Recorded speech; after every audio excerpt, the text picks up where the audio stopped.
আজকের high voltage ম্যাচে মুখোমুখি গুজরাট বনাম দিল্লি। বিশ্বের সবচেয়ে বড় স্টেডিয়ামে আহমেদাবাদের নরেন্দ্র মোদী স্টেডিয়ামে আজ জমতে চলেছে এক দুর্দান্ত লড়াই।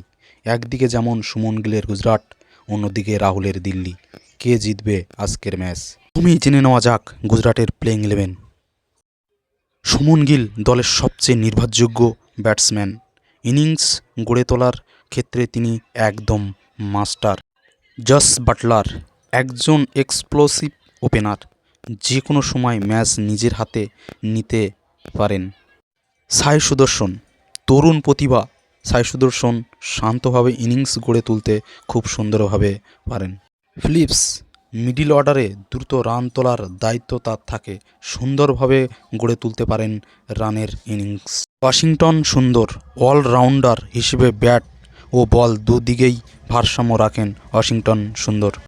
রাহুল তিওয়ারি শেষের ওভারে ম্যাচ ফিনিশ করার ক্ষেত্রে রাহুল তিওয়ারির অসাধারণ ভূমিকা দেখা যায়। রাশিদ খান বিশ্বের অন্যতম সেরা স্পিনার। রাশিদ খান তার বল বুঝে খেলা খুব কঠিন হয়ে পড়ে ব্যাটসম্যানদের। রাবাডা বলের গতি ব্যাটসম্যানদের জন্য বড় চ্যালেঞ্জ হয়ে পড়ে ম্যাচের ইনিংস গড়ার জন্য।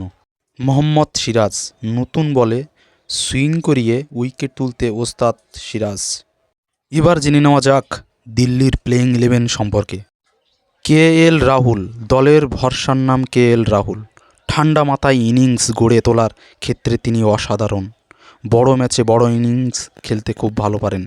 রানা মিডল অর্ডারে দলের স্তম্ভ। নীতিশ রানা প্রয়োজন অনুযায়ী আক্রমণ ও ডিফেন্স দুটোই করতে পারেন।